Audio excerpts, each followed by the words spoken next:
پھر بعد میں سوری بھی کر لی ہم نے. وہ کہنے لگے جناب ڈاکٹر ذاکر نائک صاحب نے ابھی پھر یہ مسئلہ بیان کیا اسٹیج پر کہ 3 طلاقیں ایک ہوتی ہیں. مفتی صاحب آپ تو ڈاکٹر ذاکر نائک صاحب کی بڑی تعریفیں بھی کرتے ہیں, اور وہ جب مسئلہ کہہ رہے ہیں کہ 3 ایک ہوتی ہیں تو انہوں نے حدیث بھی کوٹ کی ہے, صحیح مسلم کی حدیث کوٹ کی کہ محمد صلی اللہ علیہ وسلم کے دور میں, ابو بکر کے دور میں, عمر کے دور میں 3 طلاقیں کتنی ہوتی تھیں؟ ایک ہوتی تھیں. حضرت عمر نے سیاستاً کتنی کر دیں؟ 3 کر دیں.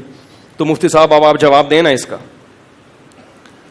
مفتی صاحب کے پاس کرنے دھرنے کا اور کوئی کام ہے ہی نہیں. تھوڑی دیر میں رفع الیدین والے کا فون آ جائے گا, میں ساری پرچیاں لے کے ہر وقت اپنے پاس بیٹھا کروں رفع الیدین کی حدیث. یہ رفع الیدین پر تو 325 حدیثیں کہا جاتا ہے نا, ان کو یہ بھی نہیں پتا چلتا کہ یہ کون سا والا رفع الیدین ہے. بعض حدیثیں ایسی جس میں تکبیر تحریمہ کا رفع الیدین ہے, اس کو بھی اسی میں ڈالا ہوا ہے.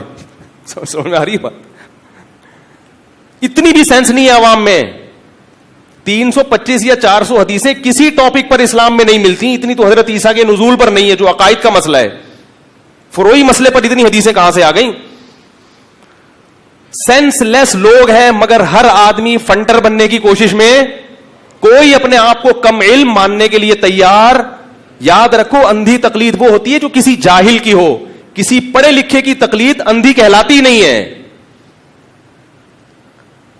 تو وہ کہنے لگے ڈاکٹر ذاکر نائک صاحب نے کہا یہ ابھی وہ کی حدیث بھی کوٹ کی ہے. میں نے کہا اچھا مجھے ایک بات بتائیے, ڈاکٹر ذاکر نائک کا تو میں احترام کرتا ہوں, کرتا رہوں گا, کیونکہ وہ جو کام کر رہے ہیں ہم ان کاموں کو دیکھ کے ان کا احترام کرتے ہیں. میں نے کہا پہلی بات یہ کہ دنیا میں مفتی ختم ہو گئے ہیں جو مسائل ڈاکٹروں سے پوچھے جا رہے ہیں. نہیں یاری بات میرا خیال ہے سمجھ میں. دنیا میں مفتیان کرام یا دینی مدارس یا دینی یونیورسٹیاں ختم ہو گئی ہیں جو مسائل کس سے پوچھے جا رہے ہیں. اب ڈاکٹر ذاکر نائک بیچارے کئی دفعہ اعلان کر چکے ہیں کہ میں مفتی نہیں ہوں. دوسری بات یہ کہ جناب ڈاکٹر ذاکر نائک صاحب نے جب لاکھوں کے مجمع کے سامنے یہ بات کہی کہ نبی کے دور میں 3 ایک تھیں, ابو بکر کے دور میں 3 ایک تھیں, حضرت عمر نے 3 کو 3 کر دیا, تو کسی کے دل میں خیال نہیں آیا کہ وہ ان سے پوچھے کہ حضرت اسلام میں اتنی بڑی تحریف حضرت عمر نے کر دی تو کسی صحابی نے اس کے خلاف آواز کیوں نہیں اٹھائی؟ کوئی غیر مسلم آج اسلام قبول کرتا ہے, سنیں میری بات, اور آپ اسے یہ حدیث اس طرح سے بتائیں کہ نبی کے دور میں 3 کتنی ہوتی تھی؟ ایک. ابو بکر کے دور میں بھی 3 ایک, حضرت عمر کے ابتدائی دور میں بھی. حضرت عمر نے کیا کیا 3 کو؟ میں نے کہ اس کا مطلب یہ ہوا کہ نبی کے دور میں اکٹھی 3 طلاقیں دو تو بیوی حلال رہتی تھی, ابو بکر کے دور میں بھی حلال تھی, حضرت عمر نے اس حلال بیوی کو کیا کر دیا؟ بولو نا بھائی, حرام کر دیا. اور جس غیر آدمی پر حرام تھی اس کے لیے کیا کر دیا؟ حلال کر دیا کہ وہ وہاں شادی کر لے. اس سے بڑی اسلام میں کوئی تحریف ہو سکتی ہے؟ کہتے ہیں سیاستاً یہ کام کیا. سیاستاً کسی کو کوڑے تو لگائے جا سکتے ہیں, سیاستاً کوئی سزا تو بنائی جا سکتی ہے. حلال کو حرام اور حرام کو حلال کر دینا یہ سیاست نہیں ہے, یہ دین میں, بولو نا بھائی, تحریف ہے. تو میں نے کہا وہ سارے مخنجو بیٹھے ہوئے ہیں جو یہ سوال نہیں کر رہے کہ یار یہ کیسے ممکن ہے. خلیفہ راشد بھی ہے, وہ ایک طرف کہہ رہے ہو کہ جنتی بھی ہیں, خلفائے راشدین میں سے بھی ہیں, انہوں نے حلال کو حرام کر دیا اور حرام کو حلال کر دیا, اور تمام صحابہ اس پہ خاموش بھی ہیں. تو پتہ نہیں جب اتنا بڑا دین تبدیل کر دیا تمہارے خلیفہ راشد نے تو پتہ نہیں کیا کیا اور بھی کیا ہوگا انہوں نے. تو پورا اسلام مشکوک ہو گیا کہ نہیں ہو گیا؟ کیا کریں یار, کیسے سمجھائیں؟ تحقیق ہے تو پھر یہ بھی تو تحقیق کرو نا, اس کا کیا جواب ہے؟ ایک بات سن لیتے ہیں اور فوراً اس پر ایمان لے آتے ہیں, اس کی تحقیق میں نہیں جاتے, اور اس کو تحقیق کہتے ہیں. اس کو کیا کہتے ہیں؟ ہم محقق ہیں. نہیں یاری بات میرا خیال ہے. تو وہ پھر کہنے لگے پھر آپ بتا دیں اس کا کیا جواب ہے. میں نے کہا پہلی بات تو یہ کہ جن لوگوں نے آپ سے یہ اعتراض کیا ان کو آپ پہلے یہ کہیں کہ یہ اعتراض مفتی صاحب کے بتانے سے کیوں پیدا ہو رہا ہے آپ کے دل میں. آپ تو محقق ہیں, آپ کو تو خود سے یہ اشکال ہونا چاہیے تھا. مفتی نے بھی یہ فتویٰ دیا, آپ کو خود سوال کرنا چاہیے تھا کہ حضرت اس سے تو ہمیں خلفائے راشدین پر اعتماد ختم ہو رہا ہے, تمام صحابہ پہ اعتماد ختم ہو رہا ہے. یہ کیسی سیاست ہے اسلام میں کہ حلال بیوی حرام اور حرام بیوی حلال, جبکہ قرآن جگہ جگہ کہہ رہا ہے کہ حلال و حرام کرنا صرف کس کا کام ہے؟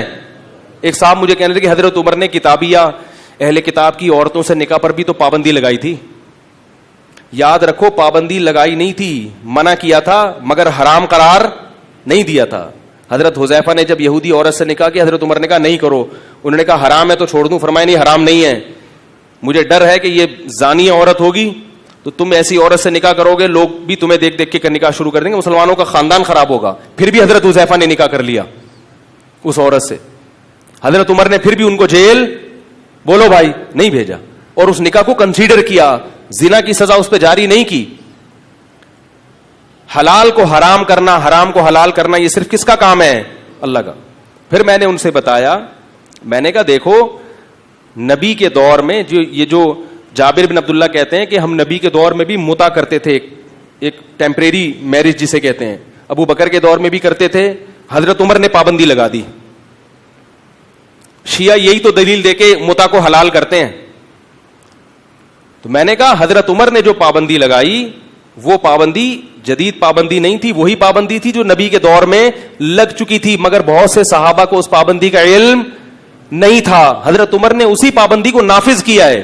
حضرت جابر کو علم نہیں تھا کہ نبی کے دور میں پابندی لگ چکی ہے. تو وہ کہنے لگے کہ متا تو نبی کے دور میں حرام ہو چکا تھا, اس لیے ہم اس کو حرام کہتے ہیں.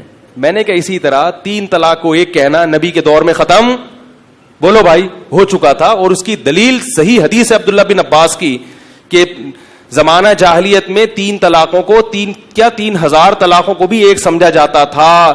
اللہ نے اس حکم کو منسوخ کر دیا اور آیتیں نازل ہوئے طلاق مرتان, 2 مرتبہ کے بعد تیسری مرتبہ کر دی تو بیوی حلال, بولو بھائی, نہیں ہوگی. تو یہ حکم ہمیشہ کے لیے منسوخ ہو گیا. حضرت عمر نے اسی حکم کو نافذ کیا ہے. نہیں آ رہی بات؟ کیونکہ حدیث میں یہ کہیں نہیں آتا کہ نبی کے دور میں ایک مجلس کی 3 ایک سمجھی جاتی تھی. حدیث میں آتا ہے کہ علی الاطلاق 3 ایک سمجھی جاتی تھیں. تو یہ زمانہ جاہلیت کا حکم